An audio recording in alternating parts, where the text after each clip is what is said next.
मंचासीन मुख्य अतिथि डॉक्टर धनंजय चोपड़ा जी, विशिष्ट अतिथि मासूम रजा राष्ट्र साहब,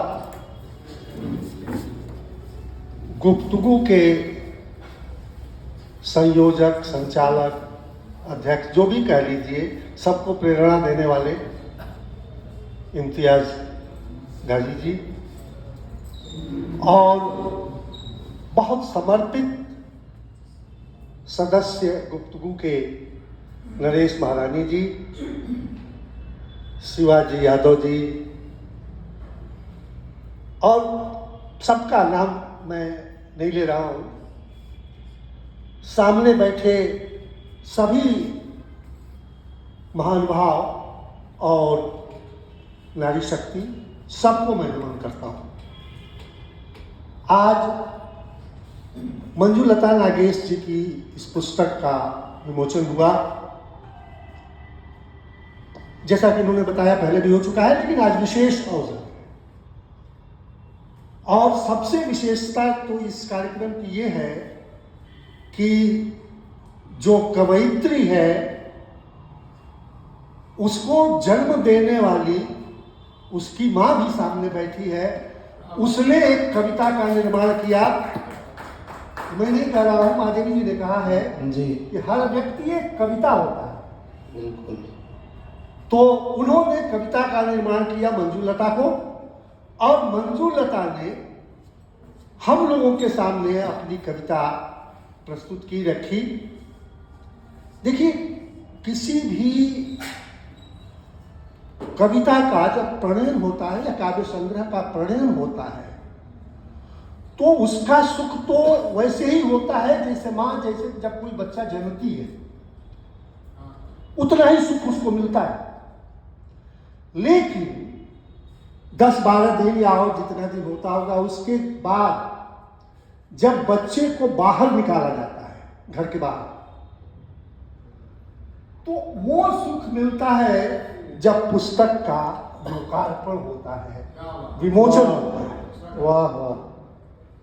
इसलिए विशेष रूप से मैं बधाई दूंगा मंजुलता जी को और उनकी माता श्री जी को। भाई, इस कार्यक्रम में बड़े महत्वपूर्ण 2 पत्रकार हैं। एक इम्तियाज गाजी और दूसरे प्रोफेसर धनंजय चोपड़ा। और अच्छी पत्रकारिता यही होती है, वही होती है जो निर्भीक हो, जिसमें किसी बात का भय नहीं हो, सच कहने का साहस हो। ये न सोचे कि लोग कहेंगे क्या। हम लोगों में से ज्यादातर लोगों का दुख इसी बात का है कि हम हमेशा सोचते रहेंगे, अरे मैं बोलूंगा तो लोग कहेंगे क्या। और इसी चक्कर में कभी कभी हम लोग सच भी नहीं बोल पाते। वो पत्रकार, ये दोनों पत्रकार भी हैं और साथ साथ रचनाकार भी हैं, कवि भी हैं, गद्य भी लिखते हैं, पद्य भी लिखते हैं। तो इन लोगों ने जो चुना इस पुस्तक के विमोचन का समय कुंभ में, मैं समझ रहा हूं शायद मंजुलता ने भी चुना होगा यही समय। और जैसा कि अभी चोपड़ा जी ने बताया कि कुंभ की भीड़ ने हम लोगों को ढकेल दिया यहां तक, हम लोग आ गए हेड पोस्ट ऑफिस तक। लेकिन कुंभ में अमृत पीने के लिए लोग आ रहे हैं। कुंभ का अमृत बड़ा प्रसिद्ध है। एक पोस्ट मेरे पास आई आज सवेरे कि भैया सारे अमृत आप ही लोग पी जाओगे तो इलाहाबाद वालों के लिए कुछ छोड़ोगे कि नहीं छोड़ोगे, इतनी भीड़ आ गई है। ऐसे में हम लोग वहां का अमृत तो नहीं पी रहे हैं, लेकिन यहां कविताओं से जो अमृत निकल रहा है उसका रसपान कर रहे हैं निश्चित रूप से। और जैसा कि चोपड़ा जी ने जो बताया कि रचनाकार को चाहिए कि क्रमबद्धता बनाए रखे, वो सारी बातें अपनी जगह सही हैं और मुझे विश्वास है कि मंजुलता जी इसका ध्यान रखेंगी। लेकिन एक बात और है, अभी मंजुलता जी उभरती हुई कलाकार, रचनाकार, अभी इनको बहुत आगे जाना है जी। ऐसे में इनकी सराहना भी होनी चाहिए। मुझे याद है एक बार मैं पटियाला में, वहाँ एक बड़े मशहूर लेखक हैं डॉक्टर मनमोहन सहगल, चोपड़ा जी, आपने नाम सुना होगा, डॉक्टर मनमोहन सहगल। वो पहले व्यक्ति हैं जिन्होंने गुरु ग्रंथ साहब का हिंदी में अनुवाद किया था। तो मुझे सौभाग्य मिला उनसे मिलने का। एक तरह से मैं उन साक्षात्कार लेने लायक था नहीं, वो इतनी विशाल उनकी पर्सनालिटी है, इतना बड़ा व्यक्तित्व है। इस समय हमारे ख्याल से 95 साल के हैं वो, और हमसे अधिक स्वस्थ है। ये उनकी जिजीविषा है, उनकी जो रचनाशीलता है। अध्यक्ष हूँ, आज बोलने दीजिएगा। हाँ, ऐसे में उनसे जब मैंने पूछा कि नए रचनाकारों के लिए आप क्या संदेश दे रहे हैं, उतना बड़ा आदमी, उतना बड़ा रचनाकार हाथ जोड़ के कहता, अरे आप ये क्या पूछ रहे हैं? रचनाकार ब्रह्मा होता है, उसको हम कहेंगे कि तुम ऐसा करो वैसा मत करो। वो रचना कर रहा है, यही बहुत बड़ी बात है। और आज नहीं तो किसी की संभावना को कोई नहीं जानता। आज कैसा लिख रहा है, कल कैसा लिखेगा, हो सकता है वो भी महादेवी वर्मा की तरह, सुभद्रा कुमारी चौहान की तरह से लिखने लगी, ये भी हो सकता है। अभी इस पुस्तक में भी उन्होंने झांसी की रानी वाली कविता के आधार पर एक कविता झांसी की रानी पर भी शायद लिखा है।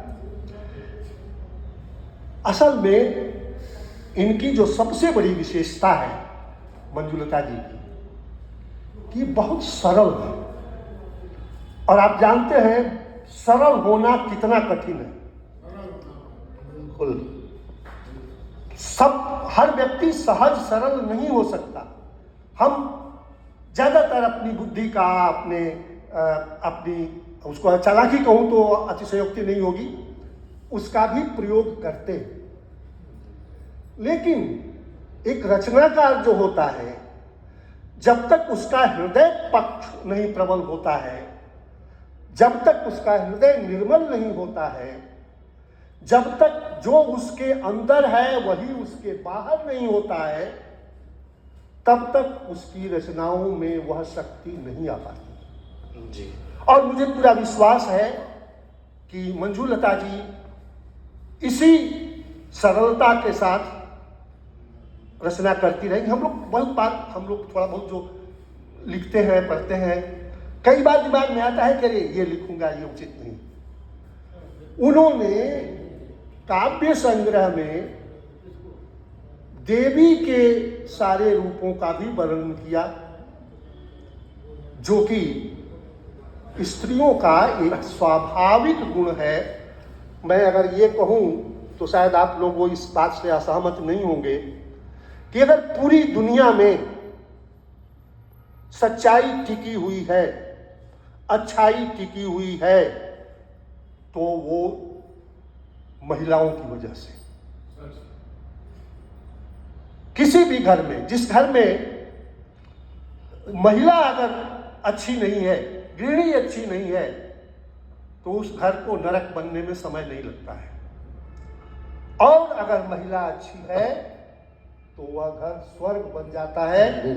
और सबसे अधिक योगदान उसमें महिला का ही होता है। तो इसलिए इनकी रचनाओं की मैं प्रशंसा करता हूं। कमियां हैं, कुछ कमियां होंगी, जब उसकी समीक्षा की जाएगी तो मैं बताऊंगा। इसके अलावे महादेवी जी की एक पंक्ति मैं अक्सर कोट करता रहता हूं, थोड़ी सी क्लिष्ट लाइन है लेकिन बहुत उपयुक्त लाइन है। अग्नि स्नात तुझ में हो, यदि अग्नि स्नात या प्रलय महोत्सव या तुझसे हो, यदि अग्नि स्नात या प्रलय महोत्सव, तभी मरण का स्वस्ति गान जीवन गाएगा। इसका अर्थ है कि अगर प्रलय को भी तुम महोत्सव की तरह से मना सको, तभी तुम जीवन का मंगल गान गा सकते हो, वरना जीने तुमको मालूम नहीं जीने की कला क्या है। मैं समझता हूं कि उसी परम प्रीत, जो परम प्रेम है, उसी का अनुवाद है इन पंक्तियों में।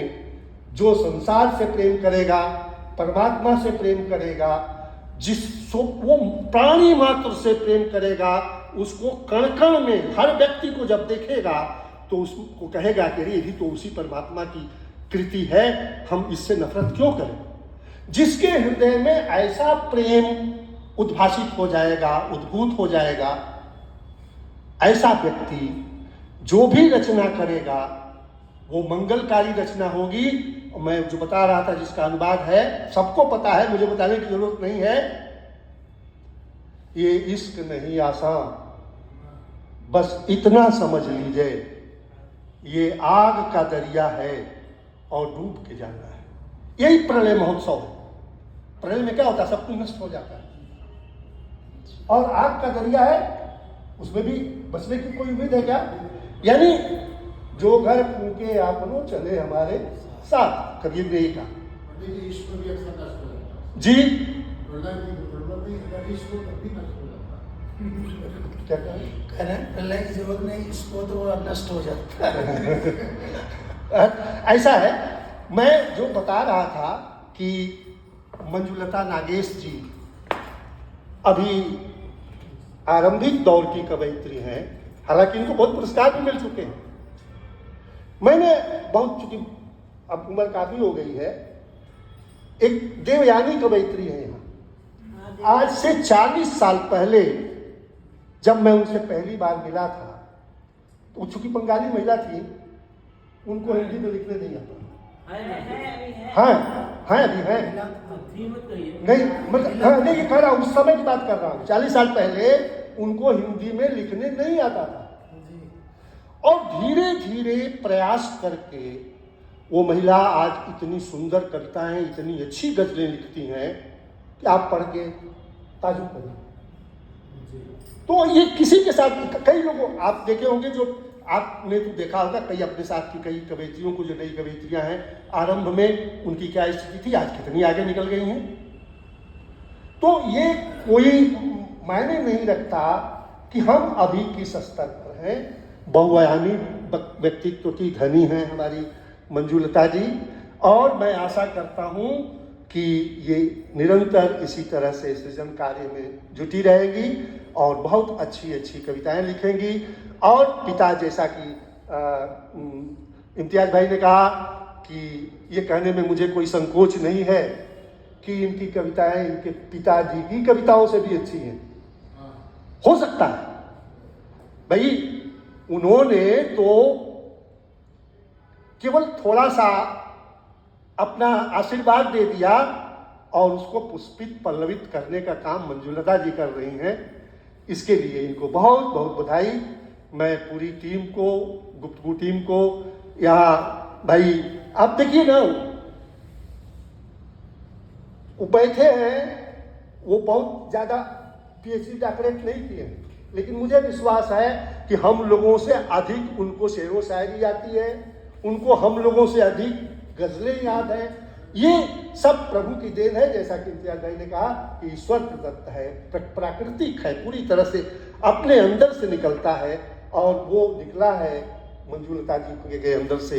मैं उनको बधाई देता हूँ और आशा करता हूँ कि इसी तरह से अच्छी रचनाएं करती रहेंगी। बहुत समय मैं नहीं लूँगा, बहुत ले लिया। बहुत बहुत धन्यवाद आप लोगों को सुनने के लिए।